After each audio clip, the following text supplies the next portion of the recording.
Assalamualaikum warahmatullahi wabarakatuh. Selamat datang di podcast kita hari ini.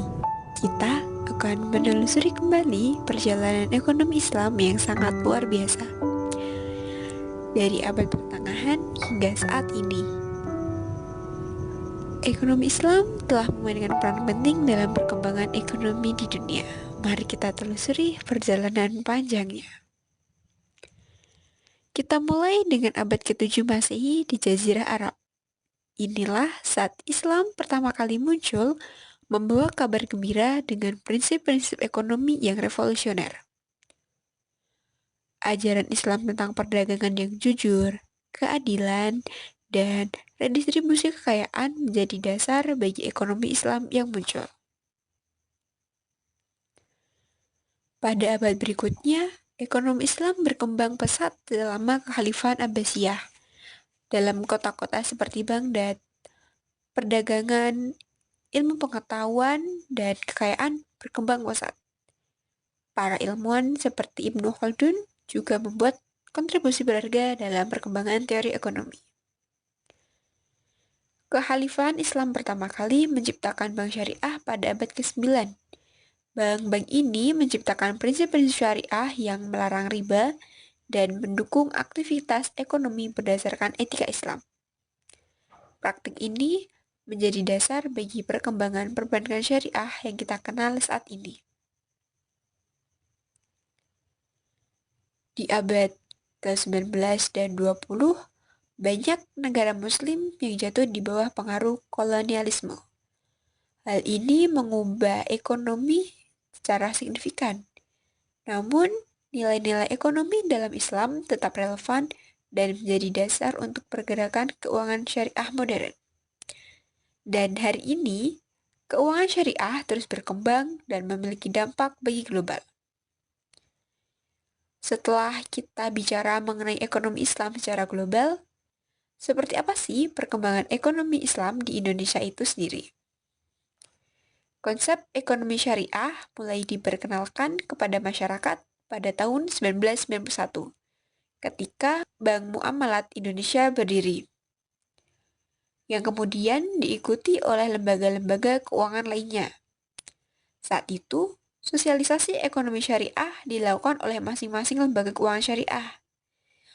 Setelah dievaluasi bersama, disadari bahwa sosialisasi sistem ekonomi syariah hanya dapat berhasil apabila dilakukan dengan cara yang terstruktur dan berkelanjutan.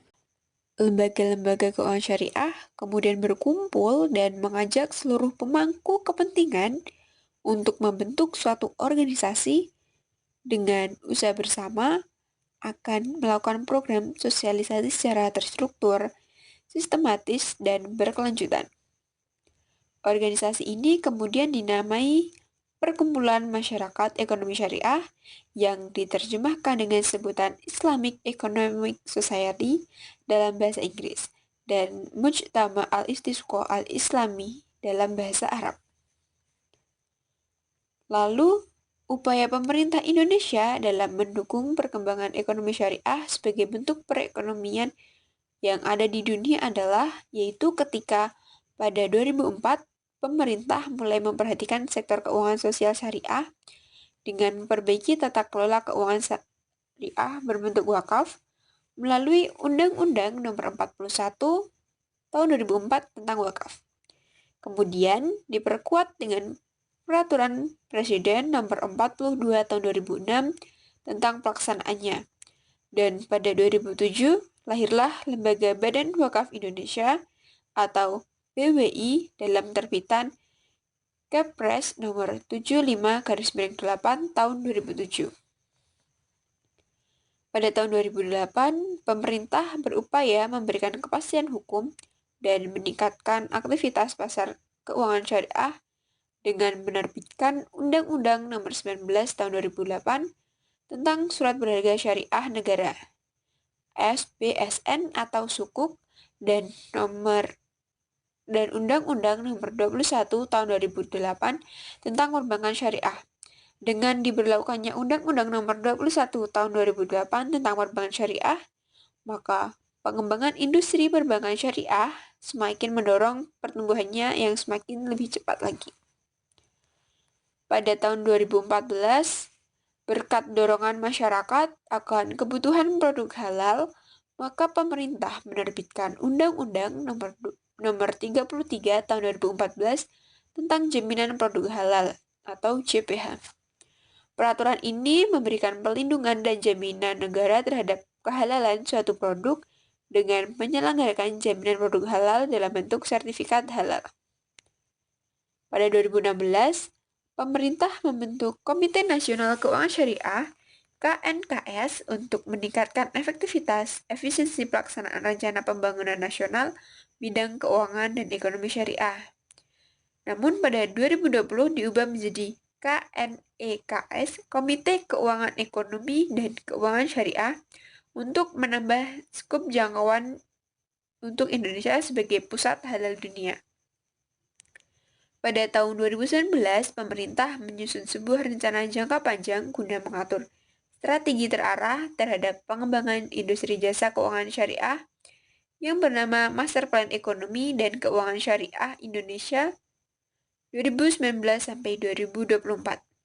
Sedangkan Lembaga Otoritas Jasa Keuangan atau OJK juga memiliki rencana internal yaitu Master Plan Sektor Jasa Keuangan Indonesia dan Roadmap Pengembangan Perbankan Indonesia yang fokus pada sektor industri jasa keuangan syariah di bidang perbankan syariah. Perjalanan ekonomi Islam adalah cerita yang luar biasa, dari awal di gurun pasir Arab hingga menjadi kekuatan ekonomi global. Ekonomi Islam telah mengalami banyak perubahan dan tantangan. Namun, prinsip-prinsip seperti keadilan, etika, dan transparansi tetap menjadi landasan.